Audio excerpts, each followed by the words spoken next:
आज लोकसभा में वक्फ एक्ट संशोधन नियम जो है वो प्रस्तुत किया जाएगा और ये जहां तक है पास भी हो जाएगा। दोनों सदनों से पास होगा, लोकसभा भी और राज्यसभा भी, क्योंकि बहुमत है इतनी। ठीक है, परंतु ये देखते हैं कि आप पूरा वक्फ एक्ट ही बदल दिया जाएगा या फिर इसमें बदलाव किए जाएंगे।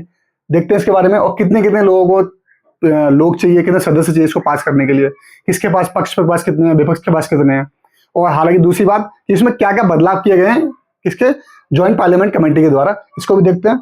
और कल इस पे विस्तार पूरा वीडियो हो जाएगी, आज थोड़ी सी वीडियो है, इसमें देखते हैं। 542 लोग हैं अभी, एक सीट जो है दिखता है लोकसभा में। ठीक है, याद रखना, ये 542 लोग हैं अभी लोकसभा में, एक सीट जो है खाली है अभी। देखिए टोटल 293 लोग जो है पक्ष में लोकसभा में, 237 लोग जो है सदन में विपक्षी हैं। अब कितने 7 होते हैं अलग बात है। 12 लोग अभी तक सहमति नहीं बता पाए हैं कि वो किस पक्ष में है, हाँ या ना, बिल के साथ है या जो भी बिल सब सुधारा है उसके साथ नहीं है। देखिए क्या बोला गया इसमें क्या है, वक्फ ट्रिब्यूनल के फैसले को सुप्रीम कोर्ट में दे सकते चुनौती। देखते हैं, वो देखेंगे सुप्रीम कोर्ट में चुनौती आएगी, वो अलग चीज है। पहले इस पर देखते हैं कि क्या क्या चेंज कर रही है संसद। देखिए चुनौती की बात तो यह है, अगर इस वक्फ में 2 बार चेंज हो सकता है तो तीसरी बार भी हो सकता है। 2 बार चेंज हो चुका है, पहले नेहरू जी ने भी कराया, उसका और एक सरकार और थी, मुझे याद नहीं आ रहा, सर मोरारजी देसाई ने किया था, इन लोगों ने चेंज किया। तो इसे देखेंगे, वो पीएम कोई भी हो सकता है, इसको मत लेना कि बिल्कुल गलत से, याद नहीं आ रहा मुझे बस। और 2 बार इसमें संशोधन हो चुका है, तीसरी बार भी हो सकता है।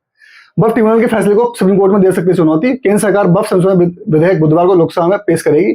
आइए जानते हैं विधेयक में किस तरह के बदलाव किए गए। देखिए वक्फ के पास कुल कितनी अचल संपत्ति है, अचल मतलब जो मूवमेंट ना कर सके, जो जैसे संपत्ति होगी, घर हो गया, जमीन होगी, उसके बारे में 8,72,334 है कितनी संपत्ति। उसका 16,713 कुल चल संपत्तियों के वक्फ के पास देश भर में 16,374, ठीक है टोटल। और 20 करोड़ 200 करोड़ का सालाना राजस्व मिलता है। इन दोनों संपत्तियों से क्या मिलता है, सालाना राजस्व, मतलब रेवेन्यू इकट्ठा होता है, किसको, वक्फ बोर्ड को जाता है। 165 मामले वक्फ बोर्ड को लेकर लंबित हाईकोर्ट, मतलब 165 मामले बहुत बड़ी बात है। 12,000 मामले से अधिक मामले अलग प्रदेशों में वक्फ बोर्ड के पास, स्टेट वक्फ वो भी होता है, बोर्ड भी होता है, ठीक है। 18,000 से ज्यादा मामले वक्फ ट्रिब्यूनल में, 18,000 वक्फ ट्रिब्यूनल में, और 58,000 से ज्यादा वक्फ के जमीन के मालिकाना हक से जुड़ी याचिका फाइल हुई है वक्फ समितियों के प्रबंधन से जुड़े पोर्टल में। मतलब इसका मतलब ये कि बहुत बड़ा झोल है इस कानून में।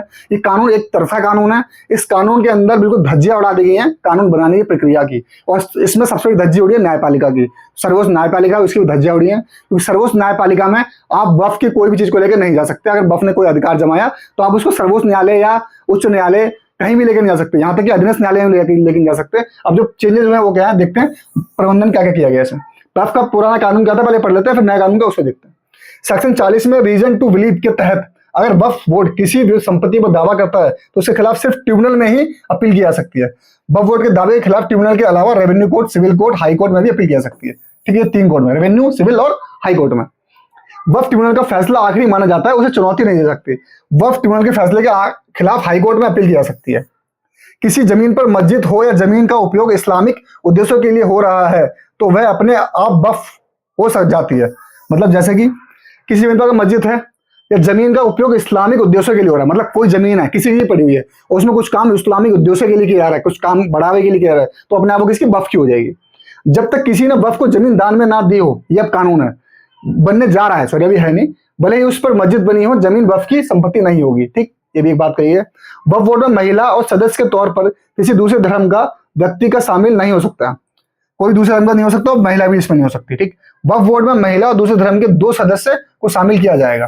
ठीक, ये चेंजेस है, कोई बेकार चेंजेस नहीं, कोई दिक्कत चेंजेस नहीं। देखिए दूसरे धर्म के, पहले तो ये बोला कि दूसरे धर्म को, इसमें बोलेंगे कि हमारे इस्लाम की बात है तो दूसरे धर्म को क्यों ऐड कर रहे हो। पहली बात तो अगर इस्लाम की बात है तो सिर्फ उसी जमीन पे आप दावा करो, उसी जमीन पे आप हक जमाओ जो सिर्फ इस्लामिक इंसान की हो, जो मुस्लिम हो, तभी आप ये बोल सकते हो कि हमारी इस्लामिक जमीन है।